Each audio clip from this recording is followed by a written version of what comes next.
အားလုံးမင်္ဂလာပါအခု grade 8 mathematics 2အထမရင်သင်ချာနှစ်က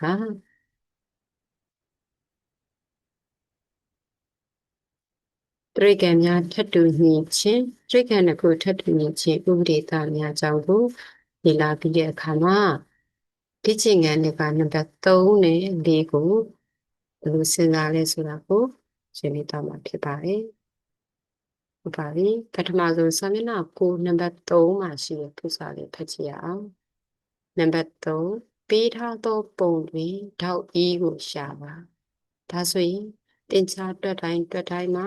ဒီလိုစဉ်းစားရမှာကဘာပေးထားလဲ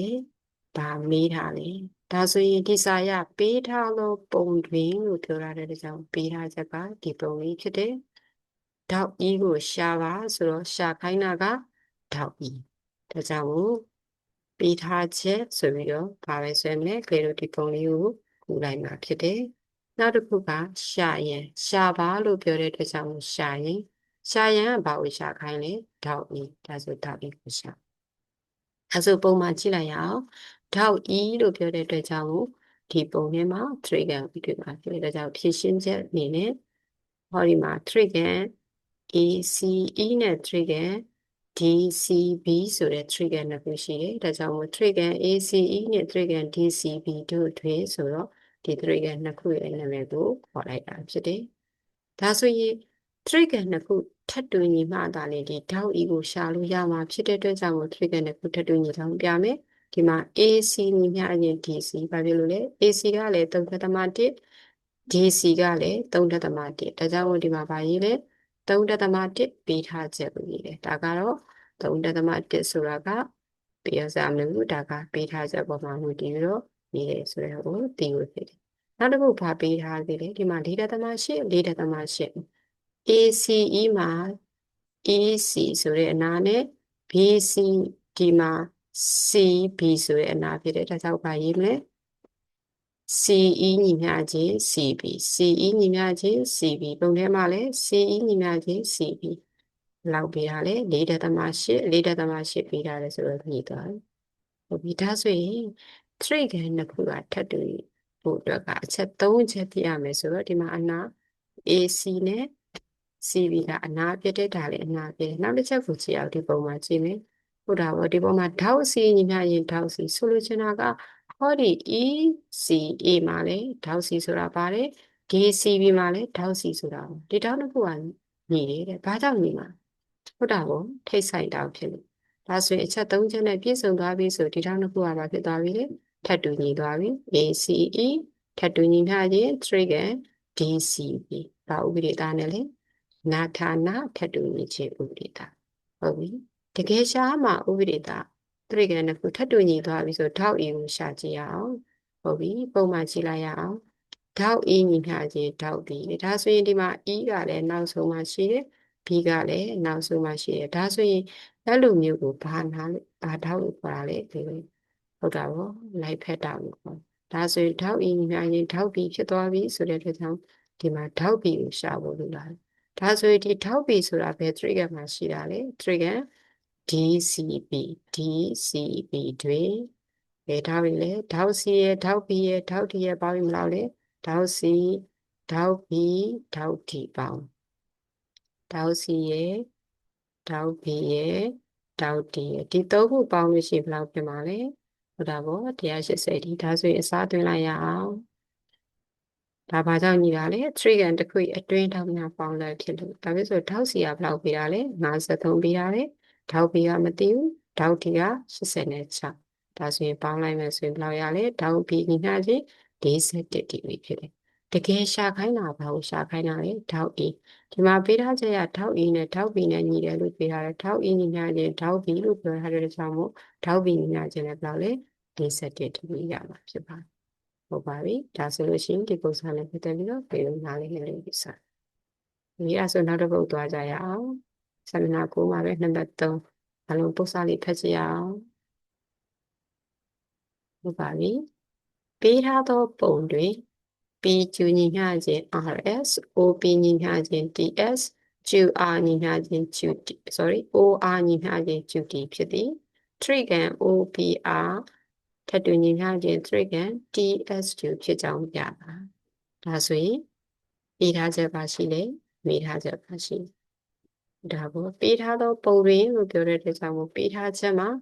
ဗာရေးမယ်ပုံလေးဆွဲလိုက်မယ်ပြီးလို့ရှိရင် P ကျူညီမျှခြင်း RS ဆိုတော့ဒီမှာရေးမယ် P ကျူညီမျှခြင်း RS ပုံမှာကြည့်တော့ P ကျူက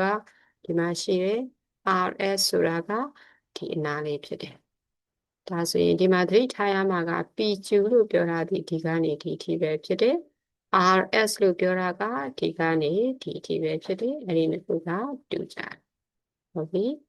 နောက်တစ်ခုဗာပေးထားသေးတယ် OP ညီမျှခြင်း TS ဒါဆိုဒီမှာရေးမယ် OP ညီမျှခြင်း TS ဒါဆိုဒီမှာ OP ဆိုတာကဒီအနာကိုပြောတာပြီးလို့ရှိရင် TS ဆိုတာကဒီအနာကိုပြောတာဒါဆိုရင်ဒီမှာလည်းနှစ်ခုဒီမှာလည်းနှစ်ခုဖြစ်မယ်ဟုတ်ပြီနောက်တစ်ခုကြည့်အောင်နောက်ဗာပေးထားသေးတယ်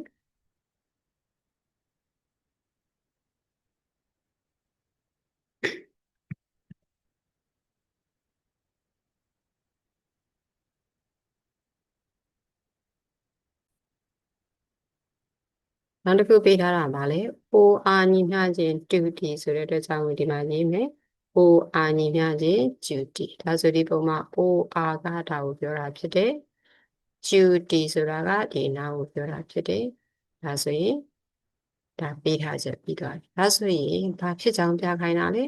trigon OPR ထပ်တူညီမျှခြင်း trigon TS2 ဒါဆိုရင်ဒီမှာကတတိကရန်က trigon OPR ထပ်တူညီမျှခြင်း trigon TS2 ဖြစ်ကြတတိကရန်ဆိုရင်တတိကချက်ကိုချိန်မယ်ဒါဆိုဒီ trigon နှစ်ခုပေါ်မယ်ဒီ trigon နှစ်ခုမှာဘာနဲ့ညီလဲ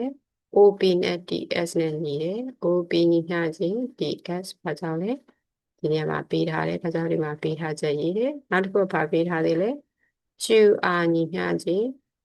OR ညီမျှခြင်း QT ဒါလည်းပဲဒီမှာပါဖြစ်လာတယ်ပေးထားတယ်ဆိုတော့ဒီမှာပေးထားချက်ရေးတယ်နောက်ချက်နဲ့အနာတစ်ခုကဘာပဲတူဖို့လို့တော့လဲ O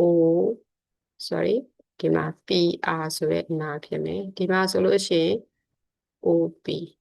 ဘာလို့ OP ဆိုတဲ့အနာနဲ့ TS ဒီမှာ TS ဆိုတဲ့အနာဖြစ်တယ် OR ဆိုတဲ့အနာနဲ့ QT ဆိုတဲ့အနာဖြစ်တယ်ဒါဆိုရင်အနာနှစ်နာညှိသွားနောက်ထပ်ပါညှိဖို့လိုသေးလဲဆိုဒီ trigon မှာ OP လည်းပြီးသွားပြီဒီမှာ OR လည်းပြီးသွားပြီဆိုတော့ဒီအနာပဲကျန်ဒါဆိုရင်ဒီပုံမှန်ကြည့်အောင်ဒီမှာဆိုလို့ရှိရင်နောက်ထပ်အနာတစ်ခုဖြစ်တဲ့ PR ညီမျှခြင်း S2 PR ဒီကနေဒီထိနဲ့ S2 ဒီညမှာဘာကြောင့်နေတာလဲဆိုရင်ပြန်စဉ်းစားတဲ့အခါ P ကျူညီမျှခြင်း RS လို့မပေးရဘူးလားဟုတ်ပြီဒီပုံကိုကြည့်လိုက်တဲ့အခါကျတော့လိုချင်တဲ့ဟောဒီ PR ဆိုတာကိုပုံမှန်ကြည့်မယ်ဆိုလို့ရှိရင်ဒီမှာနေရာလေးနဲ့ဆွဲရမယ် PR ဆိုတဲ့အနာနဲ့ S2 ဒီမှာ S ကနေ Q ထိကိုကြည့်လိုက် S2 ဒီအပိုင်းနဲ့ဒီအပိုင်းနဲ့တူတယ်လို့ပေးထားတယ်ဟောဒီ QR ဆိုတာဒီသူတို့နှစ်ခုလုံးမှာမပါနေဘူးလားပါနေတာပေါ့ဒါဆိုရင်ဒီမှာရေးလိုက်တဲ့အခါကျတော့ PQ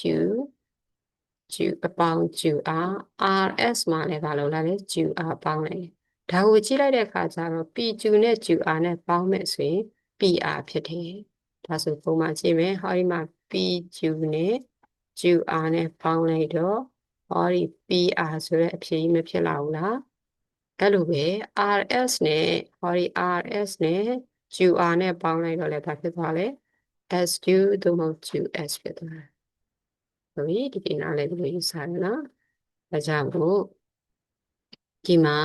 ဒါကလည်းအနာပဲဒီဒါကလည်းအနာပဲဒါကလည်းအနာပဲအချက်ပဲနှစ်ချက်ညီသွားပြီလေသုံးချက်ညီသွားပြီဖြစ်တဲ့ကြောင့်ဒီတရိကနှစ်ခုကဘာဖြစ်ကြမှာလဲ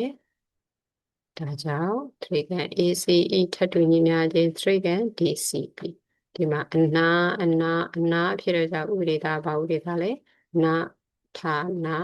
ဥပဒေသားလားမဟုတ်ဘူးဘာဖြစ်မလဲနာထပ်တူညီခြင်းဥပဒေသား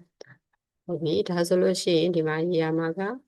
ဒါလေးအဖြစ်ရပါတယ်ဒါဆိုရင် ဒီတရေကနဲ့ကိုထပ်တူနေကြပြပေးတာဖြစ်တယ်ဗျာဒါဆိုရင်ခေတို့နားမလဲဆိုရင်ဒီဦးမှာတစ်ခေါက်ထပ်ကြည့်လို့ရတယ်အားလုံးကျေးဇူးတင်ပါတယ်